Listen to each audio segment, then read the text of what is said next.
Major Cajun has a question. What makes a servant worthwhile to Christ? It seems like in Matthew 25, the servant was cast into outer darkness because he did not do enough. Well, let me say, I just feel a little bit like trappy about, and not that you're meeting this, but the question, what makes a servant worthwhile to Christ, is pretty one-dimensional. By that I mean, a servant that's cast out because they were a worthless servant, we'll look at that word in a second, doesn't mean that that servant has no value in any way, shape, or form. Like, they're still made in the image of God. They're valuable in which they have all the potential to do all the things that Jesus wants them to do. They just choose not to, which means they produce no value in their life. It doesn't mean that they actually have no value. So I just want to make sure that there's a distinction there. They have all the potential. They didn't have any of the actuality because they chose not to do it. And so I just want to make that distinction for those that might need to hear it. Matthew 25. Let's look at the parable. We're going to read a big chunk of scripture here and try to answer the question. It seems like the servant was cast into outer darkness because of he didn't work enough. You know, what makes you worthwhile to cry? Or what makes you not get cast out? Maybe is a question. All right, Matthew 25, verse 1.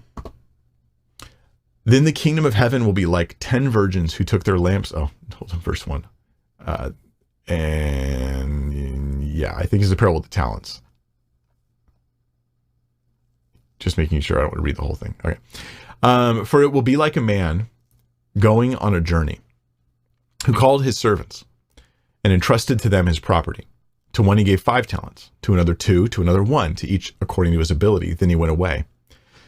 He who had received the 5 talents went at once. By the way, a talent is just a very large amount of money. So talent is not here referring to skills, although often we kind of parallel it that way, probably because in the English it just happens. In other language, the word talent does not happen to sound like skills and abilities. So I don't want to lean on that too heavily, considering that most people throughout history were not reading the Bible in English. So he received the 5 talents, went at once and traded. Let me highlight this. Each according to his ability. So these guys were fully capable of taking this amount of money and handling it well. Okay, they had the ability to do it. So he gives them different talents according to their abilities, different amounts of money according to their abilities. Then he went away. He who received the 5 talents went at once and traded with them, and he made 5 talents more, double. That's a huge increase. So also he who had 2 talents made 2 talents more. He effectively had the same increase. But he who had received the 1 talent went and dug into the ground and hid his master's money. What do you guys think about that? Is this a guy that tried and just didn't work? He just didn't work hard enough?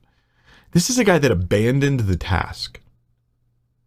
He abandoned the task. He went to go live his own life, have his own good times, and he just completely abandoned the task.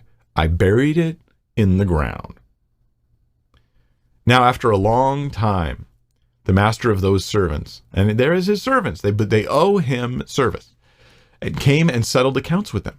And he who had received the 5 talents came forward, bringing 5 talents more, saying, Master, you've delivered to me 5 talents. Here, I made 5 talents more. His master said to him, Well done, good and faithful servant. You've been faithful over a little. I will set you over much. Enter into the joy of your master. Okay, this now feels very much like a second coming thing, where Jesus is talking about, like, when some sort of judgment time comes and you're like entering into the kingdom. This is how it feels in this parable. And so the master seems to be Jesus. And then who are these servants? Well, those who owe Jesus service. And he also who had the 2 talents came forward saying, Master, you delivered to me 2 talents. Here I've made you 2 talents. And his master said to him, Well done, good and faithful servant. You've been faithful over a little. I will set you over much. Enter into the joy of your master.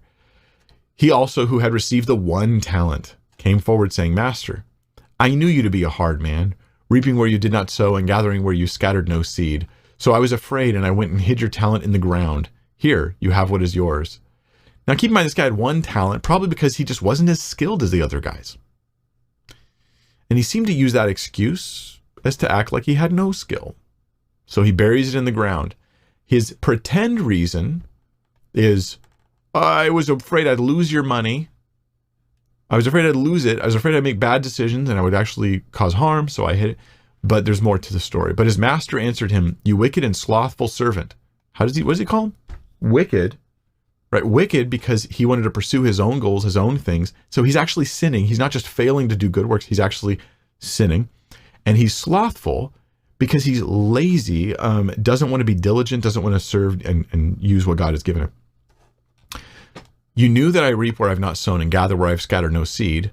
So what could he have done? Then you ought to have invested my money with the bankers. And at my coming, I should have received what was my own with interest. He would have at least had... The guy didn't do something safe with the money, even something easy. Here, bankers, take the money. I'll live my life and there's profits coming in at least. He buried it and hid it, which was like a denial of his role, a denial of his call, a denial of his task. So he's not a Christian who performs poorly. This is a man who denies the lordship of Jesus in his life through his actions. I'm going to live my own life and bury it. So take the talent from him and give it to him who has 10 talents. For to everyone who has more will be given, and he will have an abundance. But from the one who has not, even what he has will be taken away. And cast the worthless servant into the outer darkness. In that place there will be weeping and gnashing of teeth. That outer darkness appears to be, seems like it's safe to say the outer darkness here is like, you're not saved. Let me say this. There's obviously a debate to be had about whether the guy was ever saved. He was a servant of Jesus. Okay, but technically everybody should be serving Jesus. He is Lord of all. So we can have that debate. I'm not going to try to have that debate because I don't know all the answers there. But when we ask the question of why was he cast into outer darkness, it's not just because he didn't do enough.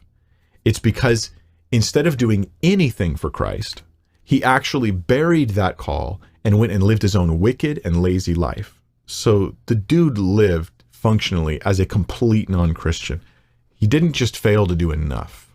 He actually did wickedness and did nothing positive. That's the parable there. So I think that might help bring some resolution, some feelings you might have there, I hope.